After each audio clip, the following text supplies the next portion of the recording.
The Department of Public Health and Human Services is pleased to bring you Aging Horizons. Medicare, Medicaid, Social Security, fraud, legal issues, veterans benefits, and caregiving. Aging Horizons is a program dedicated to inform and prepare Montanans on these timely issues, making a difference to you and your loved ones. Here now is today's program host. Hi folks, today on Aging Horizons we have another one of our very special shows for you. We're going to be meeting with Dee Dee Baker, who's the Executive Director of Dog Tag Buddies. And Dog Tag Buddies is one of the great organizations here in Montana that is there for veterans and their families. We have a great show planned and lots of information, so stay tuned.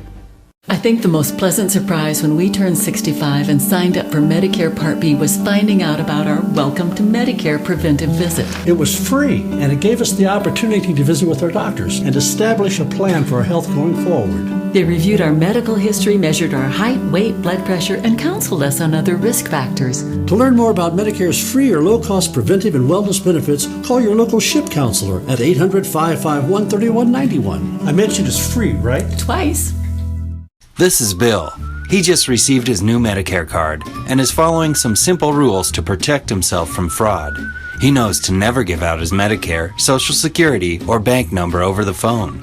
And this is Nancy. She knows that to detect any problems, she always reads her Medicare Summary Notice or Medicare Advantage EOB to make sure the billing is correct. Both Bill and Nancy know that anything suspicious can be reported to Montana SMP at 1-800-551-3191. Receiving help for Ella has been life-changing, and the best word for it is relief. I was the therapist, I was the aide, and I couldn't be the mom because emotionally you're just to your wits' end. You're trying to survive. I provide care for the Harrises, specifically their daughter Ella. Respite care is extremely challenging, but the rewards that you receive from it are 100 times more than working with a child that doesn't have special needs. Once they get something, it's everything. It's a you celebrate. You don't just enjoy those moments. You celebrate every moment that you get, that you guided them to that next step. Respite. It's okay to need it. It's okay to want it. Will you provide it? Call 800-224-6034 or visit respite.mt.gov. It went from survival to enjoying life and being able to be a mom again. Brought to you by the Montana Broadcasters and this station. Hi everyone, and welcome to Aging Horizons, brought to you by the Department of Public Health and Human Services. I'm your host, Kimmy Everman, and as I said in the open, we have a great show planned today. All our shows are great, but our shows about veterans always are some of the best and some of the ones I like the most. We're going to be talking today with Dee Dee Baker. She's the Executive Director of Dog Tag Buddies. Dee Dee, welcome. Good morning. Thank you. It's good to have you back. Thank you. Yeah. So, Dee Dee, can we talk just some basics about who you are and what you do, and what is Dog Tag Buddies really all about? So, in a nutshell, our program is focused on helping veterans live more fulfilling lives through training and building a relationship with the dog. It helps them find methods to recognize and manage symptoms of their disabilities. It discourages self-isolation and helps find a renewed sense of purpose. And that kind of sums it up in a nutshell in terms of what it is we're trying to help our veterans do. The veterans that come to our program are those that are living with the invisible wounds of war. Yeah. Yeah, and I think I myself have been so fortunate to have service dogs in my life with my veteran husband, and you're right. They give a purpose like nobody's business. There were days when he did not want to get out of bed, but he had to because the dog needs to be fed and walked and watered. And it's a marvelous thing to watch blooming, actually. It's pretty great. It really is. So tell me a bit about how did Dog Tag Buddies even get started? So we my husband served in Iraq in 2004 and 2005. And when he came home, we weren't actually prepared for what are now known as the invisible wounds of war, PTSD and traumatic brain injury. While we knew these were things that happened, we didn't know how it would actually impact our life.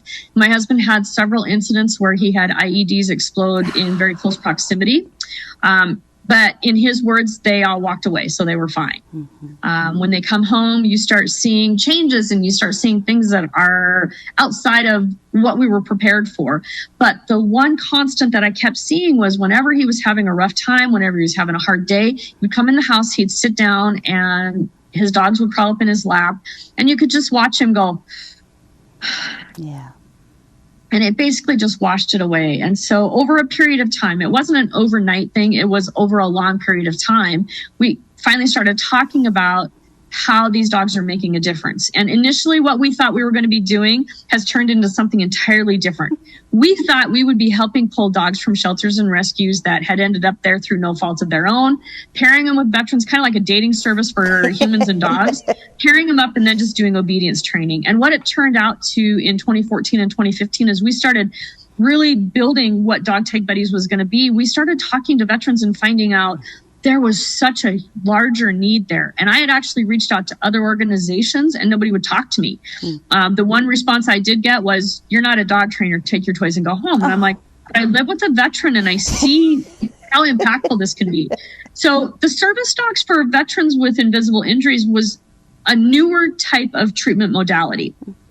And so I had a lot to learn. We had a huge learning curve, but we have been able to successfully learn how to do it, and we do it well. Yeah, and I think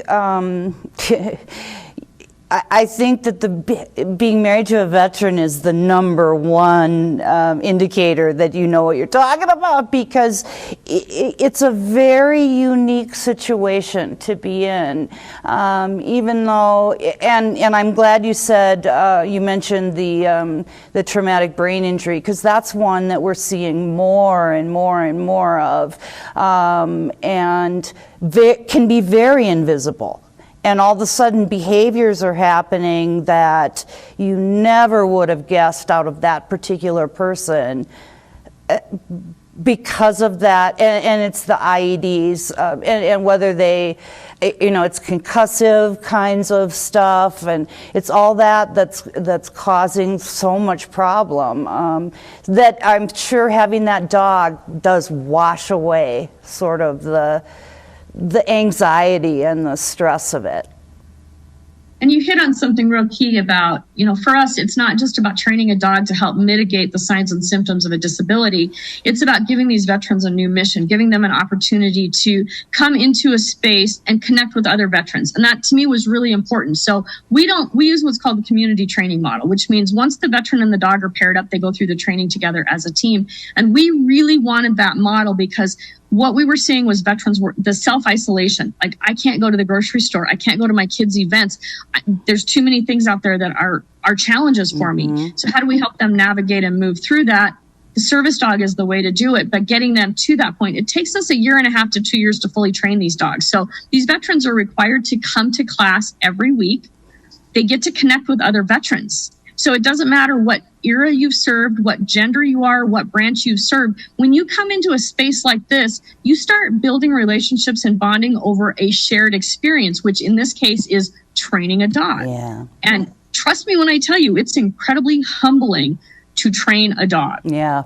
Oh, yeah. Well, and I really agree with you when you said that they need that mission, because that's a culture that they live while they're in the military, and it's a hard thing to just leave behind once you're back home, and they do need the mission. So, Dee Dee, we're going to be back in a few seconds, and we'll get some more information, folks. This is a very, very important program. Get all the information. Maybe it's something for you. Come on back now.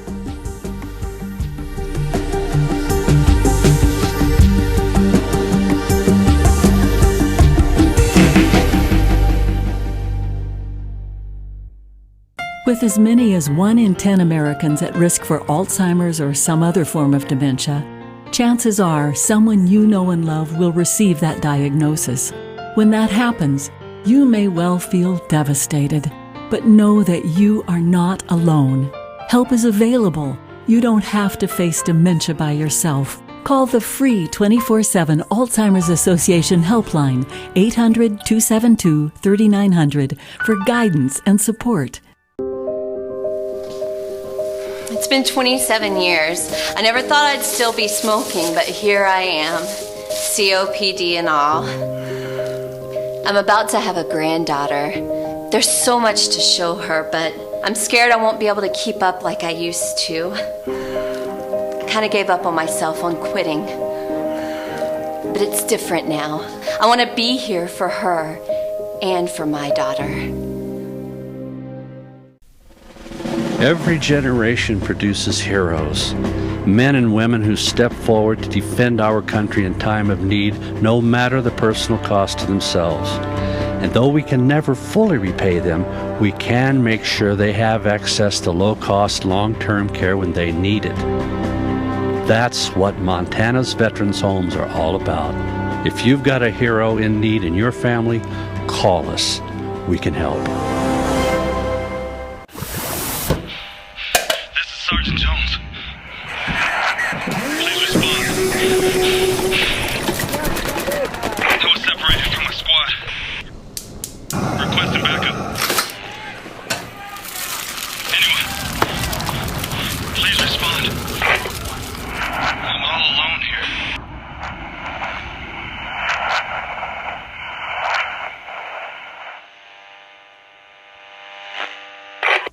Hi folks, welcome back to Aging Horizons, and we're here with Dee Dee Baker today, Executive Director of Dog Tag Buddies. Dee Dee, so good to have you with us today. Thank you. So let's talk about the application process for the program, because I'm sure folks are wondering, gosh, I wonder if that would be something I could do. So why don't you tell us about it? Absolutely. So we have an online application process, and really what that looks like when we talk about our program, because we use the community training model, individuals that are applying have to be physically, mentally, and emotionally able to participate in the training. They have to fill out an application. They have to be accepted into the program. So the application starts online. They include a copy of their DD-214 and their VA disability rating, what they're rated for, not how much they get a month. They then receive an email that gives them further instructions. So we have to have medical information, and we have to have 2 family support forms. And the family support form looks like someone that they live with, they see, or talk to at least weekly. Because again, this is a pretty extensive program, and knowing that they have a family support or friends that can help them is really important. And again, when we're dealing with veterans, there's other things that come up, and it's really important that I have contacts and individuals that I can reach out to if I have concerns about the veterans, which we have had to do in the past. Once they get through the application process, once all of our documents come in, because we ask for the same exact thing from every veteran, including the medical. So everything is done electronically through a secure HIPAA compliant database. Once we receive all that, we schedule an interview, and we either do a Zoom interview or we do a face-to-face. That's an opportunity for us to really get to know the veteran, and for the veteran to really get to know us. We're not going to be the best fit for everybody, and the veteran might not be the best fit for the way we train. So we have to make sure we're doing the right thing for them. If they get through that, we do a home inspection and a background check before we even talk about having them come in to start observing classes. So the application process can be a little overwhelming, but there's a reason why we do what we do. When we're talking about this type of a program, I tell my veterans, I need to do the best job I can for them, but I have an equally high responsibility for the dog that I'm going to be placing with them. And I have to make sure that it's the best fit for everyone. Yeah, absolutely. And, speaking of the dogs, can you talk a little bit, Dee Dee, just about where do the dogs that folks are being paired with come from? So initially we started out using strictly shelter and rescue dogs. We've kind of evolved since then. We've had a lot of really nice breeders that have donated some fantastic dogs to us. And we've also had some owner relinquishments over a period of time. You know, when you're looking at shelter and rescue dogs, COVID hit, we had a lot of challenges finding qualified dogs because, again, everybody thinks any dog can be trained to be a service dog, and that's simply not the case. Right. So we have to carefully evaluate these dogs. We have to make sure that they have the proper temperament, that they are physically able to do what we need them to do, and that whatever they were bred to do is going to mesh with being a service dog. Sure. So we have to look at all of those aspects when we bring a dog into our program. So there's a lot that goes, it's not just for the veteran, it's also the dog. We spend a lot of time making sure we have the right candidates for what we do. Yeah. Well, which is, any dog lover will tell you, that's really important. That there's a mesh between, or a bond that can build between that animal and you. And also, you know, I was wondering about, you had talked just a tiny bit about family being involved. Could you maybe speak to how that works with your program? Absolutely. What we found in our program is the veterans that have a really good support system are much more successful. They're much more committed to the process. They're much more committed to doing the work outside of the classroom time. So having a family that supports them and backs them up in this mission is really important. We ask for family support because, again, things can happen in the lives of the veterans. We need to know that there's somebody that's going to be there to, number one, jump in and take care of the dog temporarily until we can go jump in and help them. It's also our way of making sure that we can help the veteran. If there's a crisis or something going on, that we've got contacts that we can actually reach out to and say, hey, we're concerned, what can we do to help? And the family support it makes such a difference. I mean, the veterans that I've had come into my program where their families are backing them 100% do remarkably well. Well, you know, and I can see why, just based on my own husband's situation. I can see why that would give him extra motivation, because he would want to succeed. He would want to succeed. And having the family members involved, I think another thing, as a family member, I'm going to say, we work awful hard as well. And it's great when we can be involved with whatever the situation is. And once in a while, it's a happy situation. It's not a terrible health situation or something like that. It's training a dog is a happy situation to me. So I can see that family members could really also grow from being involved. They grow and they benefit. And I have a veteran who, a couple of months ago, I got a phone call on a Sunday evening. And he said, my wife said I had to call you. He said, I was doing my training logs and I started writing stuff down. He goes, you're not going to believe this. I did something normal. That was huge for him. Yes. It was so profound for him that as he's writing and talking to his wife, she's like, you have to call Dee Dee and tell her about this. Because for the things that we think are normal, right, for our veterans, they are hard. They are huge challenges. And for this gentleman, he hadn't been able to participate in his kids' activities. He hadn't been able to go and sit in a gymnasium with a bunch of athletes and parents and kids cheering. He is now able to do those things. And it was so profound for him to write down, I did something normal. That's huge. Man, is it ever. His family supporting him to get him there has been a huge piece of this. So it does matter. Well, everyone, we have so much more to talk about. Don't go anywhere.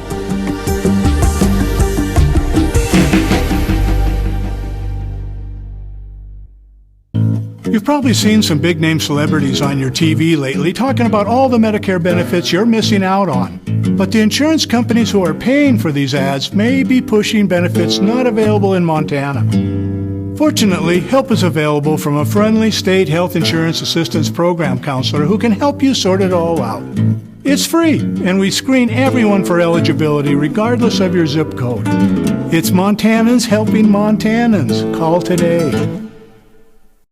Today, class, we'll be discussing the term ombudsman, a word we borrowed from the Swedes and never gave back. Say you're a resident or you have a loved one in long-term care. Now, what do you do if you're not happy with the care and services you receive? You call your long-term care ombudsman, of course. Your ombudsman is available to support you and your rights. An advocate on your behalf could be the ticket. This is your home. If you have questions, the numbers right there below me have all the answers. Class dismissed. I was diagnosed with diabetes in 1992 and I went into denial. It made me angry. I was a professional chef and I didn't want to change my eating style. It took me a long time to get serious about managing my health. My perspective changed from resentment to one of loving my body, the container for my spirit. Getting help from my diabetes educator supported my goals of improved self-care. I want to feel good and have a great life. My diabetes educator helps me do this. More fuels, more fires, more fear. You don't have to live in the forest to be threatened by wildfire. In 18 years, the number of fires per year has increased by 1,000 and tripled the acreage burned. Turn it around. Advocate for forest management. Form a group. Craft a plan. Mitigate the fire hazard. You and your community can't dismiss the trend, but you can mitigate the risk. FireSafeMT.org can help. Paid for by FireSafe Helena and aired by the Montana Broadcasters Association. Hi everyone, welcome back to Aging Horizons. We're here with Dee Dee Baker today, and Dee Dee is the Executive Director of Dog Tag Buddies. Dee Dee, so great to have you here.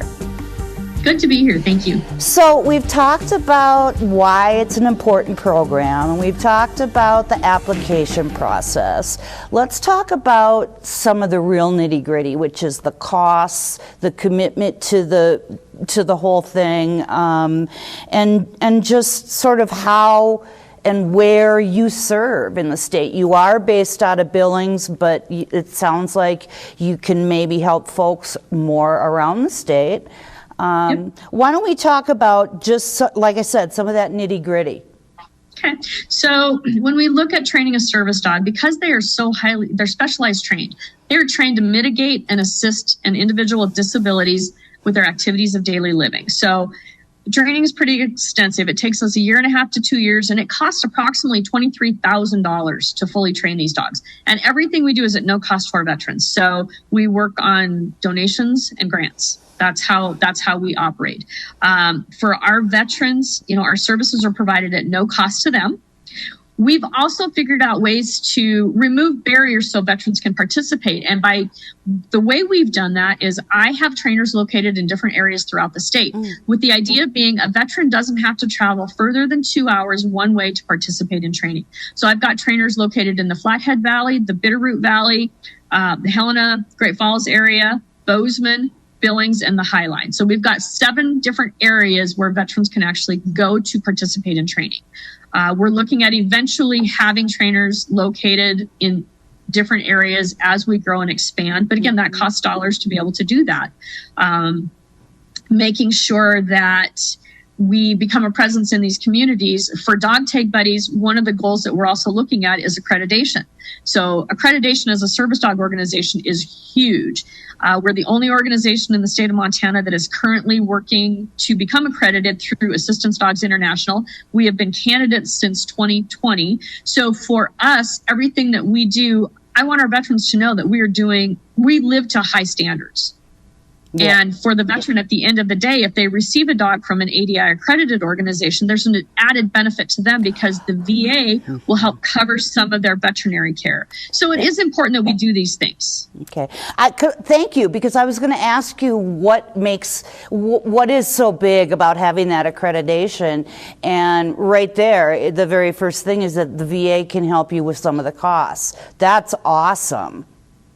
And for us, it's ensuring that people that are coming into our program, and when we look at training service dogs, yes, we meet these high standards, and we will continue to meet these high standards and continue to grow as an organization. There's a lot of trainers out there that say they're training service dogs, but really, we want to take it to a whole new level. Mm-hmm. Now, you said that once you're in the program, you've been accepted, you've been paired with an animal, and then you're coming once a week did you say, for training? Yes. Okay, so coming to, and what you did was you mentioned where you have trainers, so it might be any one of those depending on where you live, as long as it's not 2 hours, more than 2 hours away. Does the person, or does the veteran and his family or her family keep that animal during the week then? And they do. They do. Once the veteran is paired with that dog, they become a team. So it's important for us to be a part of that because, as I stated earlier, training a dog can be humbling. Working with a younger dog can be really hard. We strive to not place young puppies with veterans because those can be a lot of triggers. Anybody that's raised a puppy knows they're a lot of work. They eat things they shouldn't. Yes. They do things that they shouldn't. And those can be challenges. So we want to make sure that we have that puppy past that point before we pair them with the veteran. But once they're paired, they become a team, and we do everything we can to help them succeed. Okay.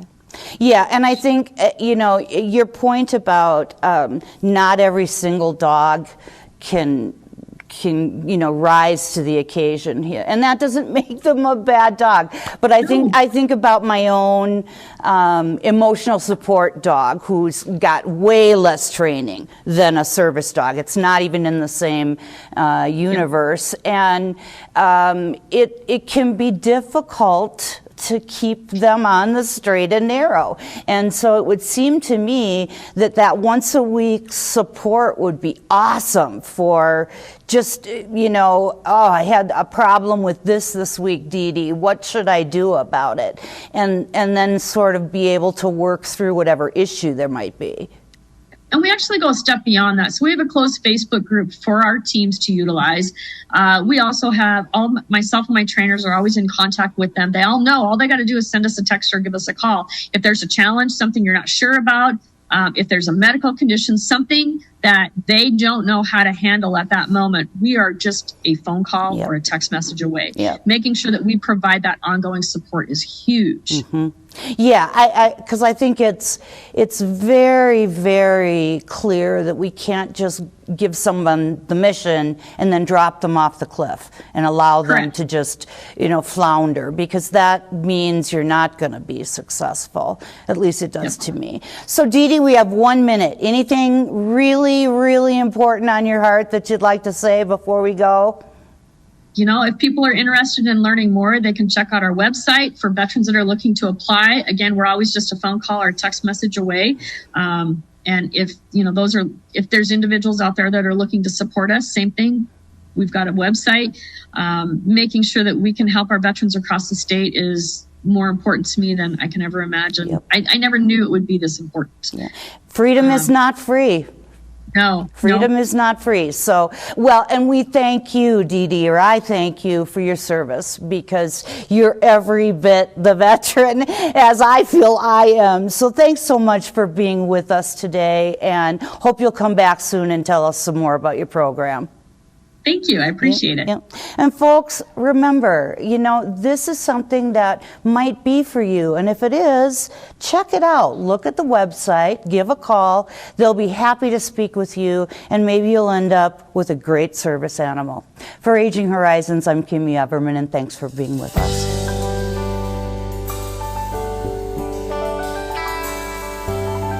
Special thanks to the Department of Public Health and Human Services for their continued support. Hosts on Aging Horizons are program specialists at the Montana Office on Aging. Production facilities provided by Video Express Productions. For more information about Aging Horizons, call the Department of Public Health and Human Services toll-free at 800-332-2272.